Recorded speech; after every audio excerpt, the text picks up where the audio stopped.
मार डालो उस बच्चे को, वो बचना नहीं चाहिए। एक सिपाही की तेज आवाज उस बच्चे के कानों में पड़ी, जो कि उस भीषण युद्ध के बीचों बीच था। उस बच्चे की आंखों में डर साफ दिख रहा था। उसका मासूम चेहरा पसीने से भीगा हुआ था और उसकी आंखें अपनी मां को खोज रही थी, लेकिन उसे दिख रहे थे सिर्फ एक दूसरे को मारते सैनिक। सोने और चांदी के कवच पहने सैनिकों की तलवारों के टकराने की आवाज उसके कानों में चुभ रही थी। इसी बीच एक चांदी के कवच वाला सिपाही उस बच्चे की तरफ भी अपनी तलवार लेकर बढ़ा। तभी दूसरी तरफ से एक तीर आया, जो बच्चे के ऊपर से होते हुए सीधे उस सिपाही की गर्दन में जा लगा। वो सिपाही चिल्लाया और अपनी गर्दन में लगे उस तीर के साथ ही नीचे जा गिरा। बच्चे ने पीछे की तरफ मुड़कर देखा और उसकी आंखें चमक उठी। तीर चलाने वाला कोई और नहीं बल्कि उसकी मां थी, जिन्होंने सोने का कवच पहन रखा था। उस खूबसूरत महिला के चेहरे पर जख्मों के दर्द के बावजूद उसके चेहरे पर एक मुस्कान थी। मां ने बच्चे के सिर पर हाथ रखकर जब मां के पैरों से जा लगी, मां को चोट लगी है बेटा, अभी तुझे गोद में नहीं उठा सकती। बच्चे को अपने सीने से ना लगा पाने का दर्द उस मां के चेहरे पर साफ दिखाई दे रहा था। तभी चांदी के कवच वाला एक सिपाही उनकी तरफ बढ़ रहा था। उसके चेहरे पर मक्कारी भरी मुस्कान थी। अचानक तभी आग की लपटों से घिरी एक तलवार हवा के वेग को काटती हुई पीछे से आई और उस सिपाही के सिर को एक झटके में धड़ से अलग कर दिया। अभी भी मुझ में इतनी जान बाकी है कि अपने बेटे और पत्नी की रक्षा कर सकूं। स्वर्ण कवच पहने एक सुगठित शरीर वाले घायल पुरुष की गर्जन से आसमान कांप उठा था। आग से लिपटी उसकी तलवार हर उस जीव को खत्म करने को तैयार थी, जिसने आंख उठा के उसकी पत्नी और बेटे की ओर देखा। उस आदमी के सौम्य चेहरे पर घनी दाढ़ी और मूंछ के साथ माथे पर सूरज के आकार का लाल तिलक भी था। बच्चा उत्साहित होकर बोला, बाबा। उसके पिता ने उसे गोद में उठा लिया। इसी के साथ उसकी पत्नी भी उसके सीने से जा लगी और बोली, चंद्रवंशी पूरी तैयारी के साथ आए हैं। इस बार वो शैतान विशाक्त भी उनका साथ दे रहा है। बच्चे के पिता ने उसकी मां के गालों पर हाथ रखकर कहा, हमें कोशिश करनी होगी कि विषाक्त हमारे बेटे तक ना पहुंचे, वरना सब खत्म हो जाएगा। उस महिला ने अचानक दाईं तरफ कुछ देखा। उसकी आंखों में डर साफ दिखाई दे रहा था। उसने अपने हाथ का इशारा उस तरफ करके घबराते हुए कहा, वो शैतान विषाक्त, वो हमारे पीछे यहां तक आ चुका है। कुछ दूर पहाड़ी के ऊपर वो परछाई खड़ी उनकी तरफ ही देख रही थी। उसकी बस चमकती हुई आंखें ही नजर आ रही थी। उसने अपने पति की तरफ देखकर कहा, अग्नि चक्र को हमारे बेटे के लिए सक्रिय कीजिए। उसके पिता ने यह सुनकर बुझी आवाज में कहा, मेरे अंदर सिर्फ एक ही इंसान को अग्नि चक्र से सुरक्षित रखने की शक्ति बची है। उसके बाद उन दोनों ने एक साथ अपने बच्चे की तरफ देखा। उनकी आंखों में भरे आंसू देव के दिल में डर पैदा कर रहे थे, अपने माँ बाप से बिछड़ने का डर। धीरे धीरे उस बच्चे के पिता उसे अपने सीने से अलग करने लगे। बाबा। देव चिल्लाकर बुरी तरह से रोने लगा। माँ ने बुझी सी आवाज में कहा, मैं मेरे लाल को रोते नहीं देख सकती। उसके पिता ने कहा, हिम्मत से काम लो। पिता ने अपनी आग की लपटों से घिरी तलवार को उठाकर बच्चे के सामने ताना। इसी के साथ उस तलवार से आग हवा में प्रवाहित हुई और उसने देव के आसपास पथरीली जमीन पर एक गोल आग का घेरा बना दिया। रोता हुआ देव अपने और अपने माता पिता के बीच आग की दीवार देखकर और ज्यादा घबरा गया था। तभी उसकी मां ने दूसरी तरफ देखकर घबरा कर कहा, विषाक्त इसी तरफ ही आ रहा है। किसी काली परछाई जैसा दिखने वाला विषाक्त उनसे लगभग 400 मीटर की दूरी पर था। पलक झपकते ही उनके एकदम पास आ गया। देव के पिता ने उसका सामना करने के लिए आग की लपटों से घिरी अपनी तलवार उठाई ही थी कि तभी विषाक्त का एक हाथ आगे बढ़ा। उसका चौड़ा काला भयानक हाथ अब देव के पिता की गर्दन को जकड़कर उन्हें हवा में ऊपर उठा चुका था। देव के पिता ने कुछ बोलने की कोशिश की, लेकिन उनके शब्द गले में ही फंसकर रह गए। आग की वो दीवार उस बच्चे को अपने पिता की तरफ बढ़ने नहीं दे रही थी। विषाक्त के शिकंजे में मौजूद देव के पिता के हाथ पैर चलने बंद हो चुके थे। तभी देव को आग की दीवार के उस पार अपनी मां दिखाई दी। जिनकी आंखों में अपनी जान बचाने की कोई भी उम्मीद नहीं थी तो सिर्फ अपने बेटे की चिंता और अपने बेटे से बिछड़ने का दुख। उसकी मां ने कुछ कदम दूर से ही उसकी तरफ देखकर कहा, अपना ध्यान रखना मेरे बेटे, हम अब तेरा साथ और नहीं निभा सकते। आग से घिरा देव अपनी मां की तरफ भीगी आंखों से देख ही रहा था कि तभी हवा में तैरता विषाक्त उसकी मां के पीछे आया। उसके भयानक काले हाथ पीछे से मां की गर्दन की तरफ बढ़े।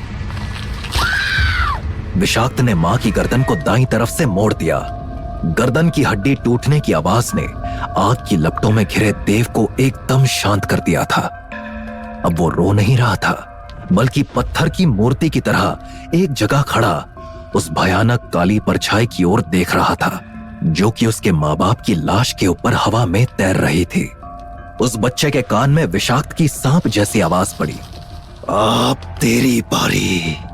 वो भयानक आवाज सुनकर वो बच्चा डरा नहीं। उसकी आंखों के सामने तो अब भी उसके माँ बाप की लाश थी, जिसकी वजह से उसका दिमाग सुन्न हो चुका था।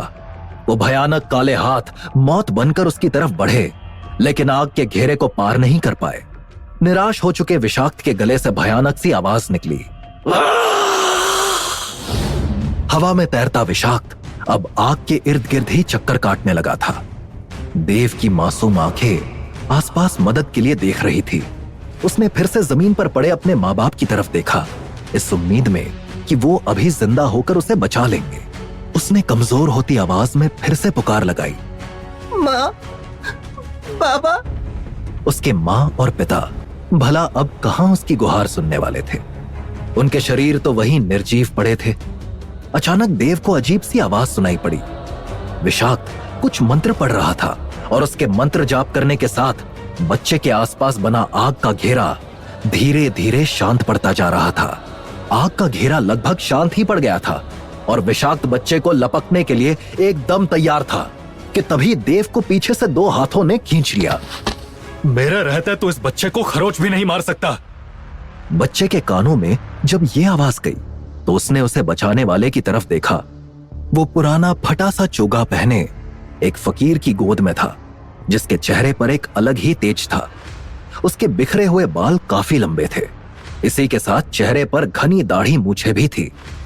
वो फकीर भयानक विषाक्त की तरफ देखकर चिल्लाया, तू इस बच्चे के माँ बाप को तो खा गया, लेकिन इस बच्चे को मैं तेरे हाथ लगने नहीं दूंगा। विषाक्त जानवर की तरह दहाड़कर उस फकीर की तरफ लपका। विषाक्त की भयानक दहाड़ ने देव को अंदर तक दहला दिया था। फकीर ने अचानक से कुछ मंत्र पढ़कर अपना एक हाथ आगे की तरफ ताना। उसके हाथ से प्रकाश की कुछ किरणें निकली। उन किरणों की वजह से विषाक्त बुरी तरह से घबराकर दूर हवा में तैरता चला गया। कौन था यह फकीर? इसके हाथों से यह कैसा उजाला निकला जिसने इस भयानक विषाक्त को दूर भगा दिया? वो फकीर अपने हाथों में देव को कसकर थामे पलटकर दूसरी तरफ भागा। फकीर की गोद में मौजूद वो बच्चा अभी भी अपने माँ बाप की लाशों की तरफ देखने की कोशिश कर रहा था, जो कि अंधेरे में ओझल होती जा रही थी। धड़ाम! तेजी से भागते फकीर की टक्कर अचानक से उस तांगे के आगे बंधे घोड़ों से हुई, जो कि तेजी से उसी तरफ आ रहा था।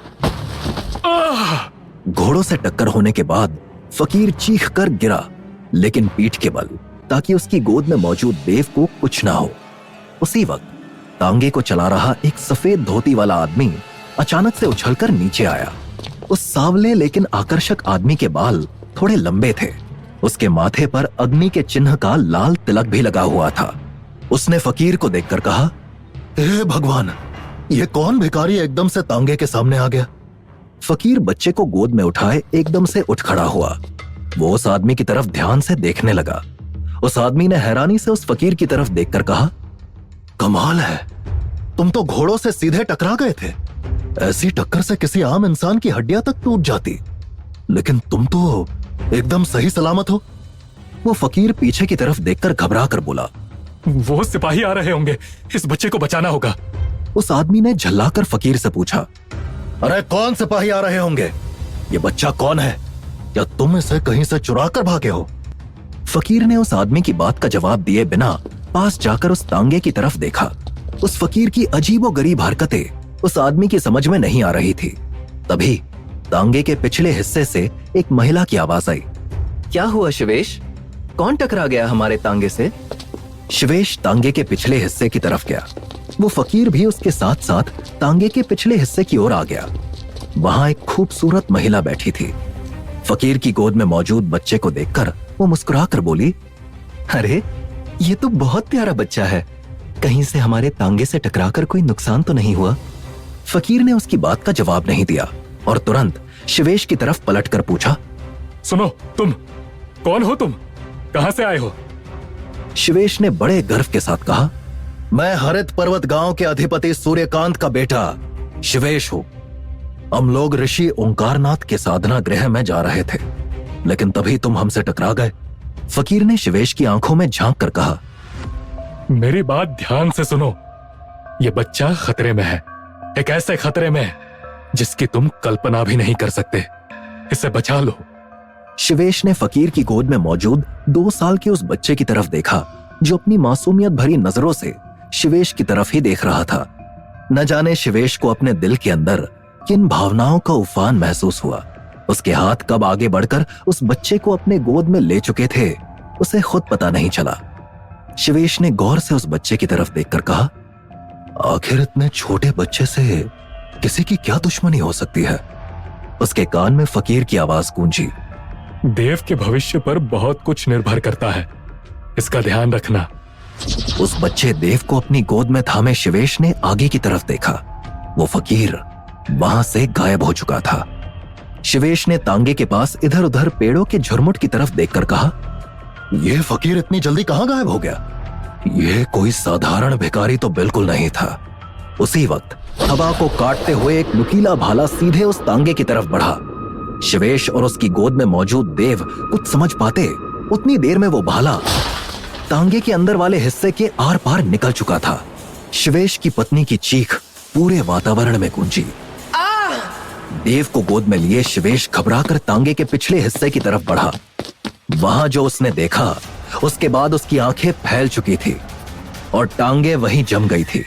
भाला उसकी खूबसूरत पत्नी की छाती को चीरते हुए तांगे के पिछले हिस्से को भेद चुका था। शिवेश देव को वहीं जमीन पर रखकर बुरी तरह से चीख उठा,